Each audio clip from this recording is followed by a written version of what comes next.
ವೀಕ್ಷಕರೇ, ಹೊಸ ವರ್ಷದ ಹಾರ್ದಿಕ ಶುಭಾಶಯಗಳು. 2025ಕ್ಕೆ ನಾವು ಕಾಲಿಟ್ಟಿದ್ದಾಗಿದೆ. ಎಲ್ಲರ ಜೀವನದಲ್ಲೂ ಕೂಡ ಎಲ್ಲವೂ ಕೂಡ ಸುಖಕರವಾಗಿರ್ಲಿ ಅಂತ ನಾನು ಕೂಡ ಆ ದೇವರಲ್ಲಿ ಪ್ರಾರ್ಥನೆಯನ್ನ ಮಾಡ್ಕೊಳ್ತೀನಿ. ನಾನಿವತ್ತು ವೆರಿ ಸ್ಪೆಷಲ್ ಆದಂತಹ ದೇವಸ್ಥಾನಕ್ಕೆ ಬಂದಿದ್ದೀನಿ. 100% ನಿಮ್ಗೆ ಗೊತ್ತಾಗಿರಬಹುದು ಯಾವ ದೇವಸ್ಥಾನ ಅಂತ ಹೇಳಿ. ತಾಯಿಯೇ ದೇವರು ಅಂತ ಹೇಳ್ತೀವಿ. ತಾಯಿ ತನ್ನ ಮಕ್ಕಳಿಗೋಸ್ಕರ ಏನೇನೋ ತ್ಯಾಗವನ್ನ ಪ್ರತಿದಿನ ಪ್ರತಿ ಕ್ಷಣ ಮಾಡ್ತಾ ಇರ್ತಾಳೆ. ಸೊ ಅಂತೆಯೇ ನಮಗೆ ಲೀಲಾವತಿ ಅಮ್ಮನವ್ರನ್ನ ನೆನೆಸ್ಕೊಂಡಂಥ ಸಂದರ್ಭದಲ್ಲಿ ನಮಗೆ ಏನೇನೋ ಯೋಚನೆಗಳು ಬರುತ್ತೆ. ಇದ್ದಷ್ಟು ದಿನವೂ ಕಲಾ ಸೇವೆ ಮಾಡಿದ್ದಾರೆ, ಜನಸೇವೆ ಮಾಡಿದ್ದಾರೆ, ಪ್ರಾಣಿಗಳನ್ನ ಪ್ರೀತಿ ಮಾಡಿದ್ದಾರೆ. ಅದೆಷ್ಟೋ ಜನರಿಗೆ ಒಂಥರ ಅನ್ನದಾತಿಯಾಗಿದ್ದಾರೆ ಅಂತ ಹೇಳಿದ್ರು ಕೂಡ ತಪ್ಪಾಗೋದಿಲ್ಲ. ಈ ಹೊಸ ವರ್ಷದ ಸಂಭ್ರಮದಲ್ಲಿ ಅವರ ದೇವಸ್ಥಾನ ನಿರ್ಮಾಣ ಆಗಿರುವಂಥ ವಿಚಾರ ನಿಮಗೆ ಗೊತ್ತೇ ಇದೆ. ಆ ದೇವಸ್ಥಾನದ ಸುತ್ತ ಒಂದು ನೋಟವನ್ನ ನೋಡ್ಕೊಂಡು ಬಂದ್ಬಿಡೋಣ ಅಂತ ಹೇಳಿ ನಾನು ಬಂದಿದ್ದೀನಿ. ಅಂಡ್ ನಿಮಗೂ ಕೂಡ ತೋರಿಸುವಂತ ಒಂದು ವಿಭಿನ್ನ ಪ್ರಯತ್ನವನ್ನ ಮಾಡ್ತೀನಿ. ಬನ್ನಿ.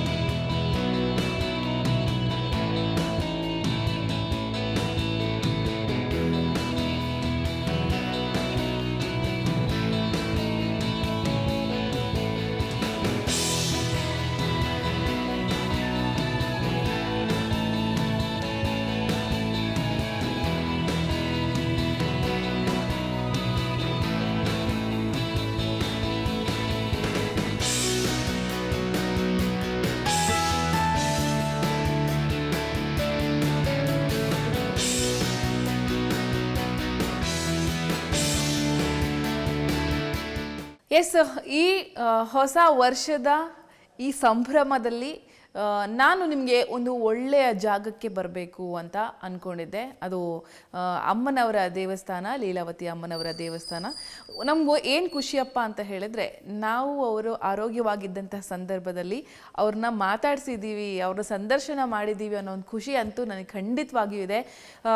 ಈ ಜಾಗಕ್ಕೆ ಬಂದಿರೋದ್ರಿಂದ ನನ್ನ 2025 ಏನಿದೆ ಅದು ಕೂಡ ಸೂಪರ್ ಆಗಿರುತ್ತೆ ಅಂತ ನಾನು ಭಾವಿಸ್ತೀನಿ. ಸುಮಾರು 600ಕ್ಕೂ ಹೆಚ್ಚು ಸಿನಿಮಾಗಳಲ್ಲಿ ನಟಿಸಿರುವಂಥದ್ದು, ಕನ್ನಡದಲ್ಲೇ 400ಕ್ಕೂ ಹೆಚ್ಚು ಸಿನಿಮಾ, ಇನ್ನು ಬೇರೆ ಬೇರೆ ಭಾಷೆಗಳನ್ನೆಲ್ಲ ಸೇರಿಸಿದ್ರೆ 600ಕ್ಕೂ ಹೆಚ್ಚು ಸಿನಿಮಾಗಳಲ್ಲಿ ನಟಿಸಿ ಕಲಾ ಸೇವೆಯನ್ನು ಮಾಡಿದಂಥ ಅದ್ಭುತ ಕಲಾವಿದೆ ಅಂತ ಹೇಳಿದರೆ ಅದು ವರನಟಿ ಡಾಕ್ಟರ್ ಲೀಲಾವತಿ ಅಮ್ಮನವರು.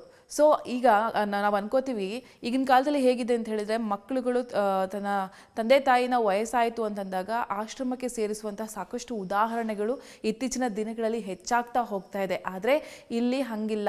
ಇದ್ದಷ್ಟು ದಿನವೂ ಕೂಡ ತನ್ನ ತಾಯಿಯನ್ನು ಕಣ್ಣಾಗಿ ಇಟ್ಕೊಂಡು ನೋಡಿಕೊಂಡು ಅವರನ್ನು ಕೊನೆಯವರೆಗೂ ಕೂಡ ತುಂಬ ಚೆನ್ನಾಗಿ ಕಳಿಸ್ಕೊಟ್ಟಂಥ ವ್ಯಕ್ತಿ ಅಂತ ಬಂದರೆ ಅದು ನಟ ವಿನೋದ್ ರಾಜ್ಕುಮಾರ್ ಅವರು.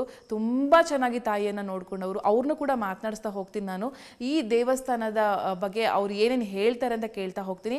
ಆ್ಯಂಡ್ ಅವರು ಎಷ್ಟು ಸಿನಿಮಾಗಳಲ್ಲಿ ಆ್ಯಕ್ಟ್ ಮಾಡಿದ್ರೆ, ಅವ್ರ ಜೊತೆಗೆ ಅವರ ಕಲಾ ಸೇವೆ ಆಗಿರ್ಬೋದು ಅಥವಾ ಬೇರೆ ಸೇವೆ ಆಗಿರ್ಬೋದು, ಅದಕ್ಕೆ ಸಂಬಂಧಪಟ್ಟಂಥ ಒಂದಷ್ಟು ಫೋಟೋಗಳನ್ನು ಕೂಡ ಇಲ್ಲಿ ಶಾಶ್ವತವಾಗಿ ಇರಬೇಕು ಅಂತ ಹೇಳಿ ಆ ಒಂದು ಮೆಮೊರಿಯನ್ನು ಕೂಡ ಉಳಿಸ್ಕೊಂಡಿದ್ದಾರೆ. ಯಾಕಂತ ಹೇಳಿದರೆ ನಿಮ್ಗೆ ಗೊತ್ತೇ ಇದೆ, ಬಹಳ ಹಿಂದೆ ಅವರು ನೆಲಮಂಗಲಕ್ಕೆ ಬಂದು ತುಂಬ ಕಠಿಣವಾದಂತಹ ಒಂದು ವ್ಯವಸ್ಥೆ ಇತ್ತಂಥದ್ದನ್ನೆಲ್ಲವನ್ನು ಕೂಡ ತೆಗೆದು ಇಲ್ಲೊಂದು ಒಳ್ಳೆಯ ಒಂದು ಫಾರ್ಮನ್ನು ಮಾಡಿದ್ದಾರೆ. ನಿಮ್ಗೆಲ್ಲರೂ ಕೂಡ ಗೊತ್ತಿರೋ ಹಾಗೆ ಲೀಲಾವತಿ ಅಮ್ಮನವರು ಪರಿಸರ ಪ್ರೇಮಿ. ಗಿಡಗಳು ಅಂತ ಹೇಳಿದ್ರೆ ಅವ್ರು ತುಂಬ ಅಂದರೆ ತುಂಬ ಇಷ್ಟ.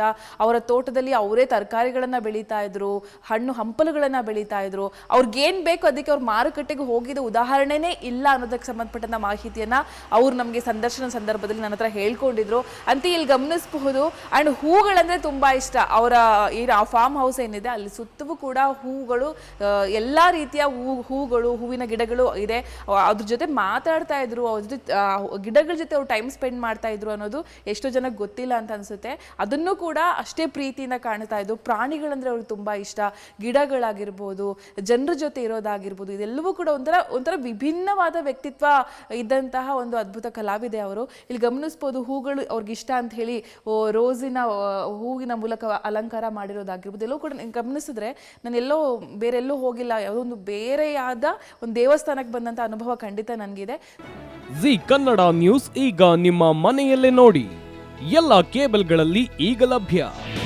ನಿಮ್ಮ ನೆಚ್ಚಿನ ಜಿ ಕನ್ನಡ ನ್ಯೂಸ್ ಈಗ ಸನ್ ಡೈರೆಕ್ಟ್ ನಲ್ಲಿ number 292, Tata Play number 1664, Jio TV number 1334, NXT Digital number 30, N cable number 30, Siti Networks 51, U Digital number 162, GTPL number 17, Rockline Telecommunications number 42, Shri Basaveshwara cable number 168, rural cable network 60, Vinayaka Digital 57, Abhishek cable 821, city channel 53, Siddeshwara cable network 57, ವಿ4 Digital Infotech 628, Surya Digital Networks 53, Gajanan digital number 836, Malnad Infotech Private Limited number